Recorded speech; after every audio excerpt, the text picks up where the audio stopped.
Assalamualaikum warahmatullahi wabarakatuh. Bertemu lagi dengan saya Sri Ningsi dalam bidang studi biologi. Nah, pada pertemuan minggu kali ini materi kita mengenai tentang gangguan sistem ekskresi. Jika terjadi gangguan pada alat ekskresi, maka akan menimbulkan gangguan pada sistem ekskresi pula. Tidak semua organ tubuh bekerja secara lancar. Terkadang ada masalah atau gangguan. Tak terkecuali dengan organ yang berperan dalam sistem ekskresi. Nah, berikut ini gangguan pada organ sistem ekskresi. Nah, yang pertama gangguan dan kelainan pada ginjal. Dalam sistem ekskresi, ginjal berperan mengeluarkan urin hasil dari metabolisme tubuh. Jika terjadi kerusakan atau gangguan pada ginjal, maka orang tersebut akan mengalami sakit seumur hidupnya.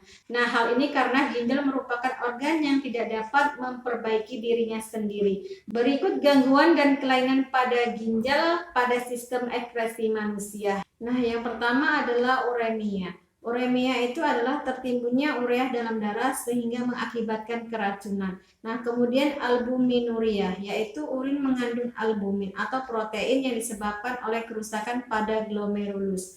Nah, kemudian diabetes insipidus, yaitu penyakit kekurangan hormon vasopresin atau hormon antidiuretik atau ADH yang mengakibatkan hilangnya kemampuan mereabsorpsi cairan. Akibatnya penderita bisa mengeluarkan urin berlimpah mencapai 20 liter. Nah, kemudian yang keempat adalah diabetes mellitus, yaitu terdapat glukosa dalam urin. Terjadi karena menurunnya hormon insulin yang dihasilkan pankreas. Kemudian nefritis, yaitu gangguan pada ginjal karena infeksi bakteri Streptococcus sehingga protein masuk ke dalam urin. Nah, kemudian batu ginjal, yaitu adanya endapan garam kalsium di dalam kantong kemih. Kemudian gagal ginjal, yaitu ginjal tidak dapat menjalankan fungsinya dengan baik sehingga harus dibantu dengan cuci darah atau cangkok ginjal.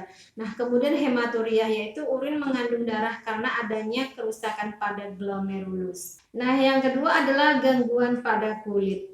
Nah, gangguan pada kulit ini dapat berupa yang pertama, jerawat merupakan gangguan pada kelenjar minyak yang umumnya dialami oleh anak remaja. Kemudian skabies atau kudis merupakan penyakit kulit karena tungau. Nah, kemudian prupitus kutanea merupakan penyakit kulit dengan gejala timbul rasa gatal yang dipicu oleh iritasi saraf sensori perifer. Nah, kemudian eksim atau alergi merupakan penyakit kulit karena infeksi atau iritasi bahan luar yang termakan atau menyentuh kulit. Kemudian gangren adalah kelainan pada kulit yang disebabkan oleh matinya sel-sel jaringan tubuh. Nah, ini disebabkan oleh suplai darah yang buruk di bagian tertentu. Salah satunya akibat penekanan pada pembuluh darah tertentu. Misalnya seperti balutan yang terlalu ketat. Nah, kemudian kalvus adalah penyakit mata ikan yang disebabkan oleh virus atau bakteri. Nah, kemudian yang ketiga adalah gangguan pada paru-paru. Nah, gangguan pada paru-paru itu dapat berupa yang pertama asma atau sesak napas. Nah, ini disebabkan alergi terhadap benda-benda asing yang masuk ke hidung. Nah, yang kedua kanker paru-paru disebabkan oleh kebiasaan merokok atau terlalu banyak menghirup debu asbes. Kemudian kromium dan radiasi ionisasi yang mempengaruhi pertukaran gas di paru-paru. Nah, kemudian emfisema adalah penyakit pembengkakan alveolus yang menyebabkan saluran pernapasan menyempit. Nah, kemudian yang keempat, gangguan pada hati. Nah, gangguan pada hati itu dapat berupa yang pertama adalah hepatitis, yaitu peradaran dan pembengkakan pada hati. Hepatitis dibedakan menjadi hepatitis A dan hepatitis B. Hepatitis B lebih berbahaya dibandingkan hepatitis A. Nah, penyakit ini termasuk kategori penyakit berbahaya jika terlambat ditangani bahkan bisa menyebabkan kanker hati. Nah, kemudian penyakit Wilson, yaitu gangguan pada hati disebabkan oleh gen yang kadar tembaga di dalam tubuh itu berlebihan.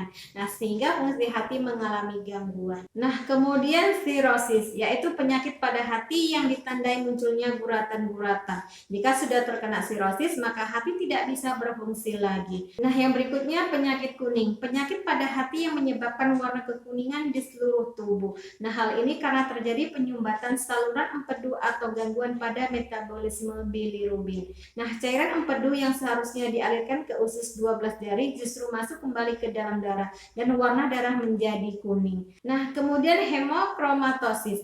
Yang dimaksud dengan hemochromatosis adalah kelainan secara genetik yang menyebabkan tubuh banyak menyerap zat besi dari makanan. Akibatnya, zat besi banyak tersimpan di dalam organ-organ tertentu seperti hati, jantung, dan pankreas. Nah, untuk itu kita harus mengetahui apa saja penyakit pada sistem ekskresi dan cara pencegahannya agar kita bisa terhindar dari berbagai macam penyakit tersebut. Nah, itu tadi penjelasan mengenai tentang gangguan sistem ekskresi. Semoga bermanfaat. Terima kasih.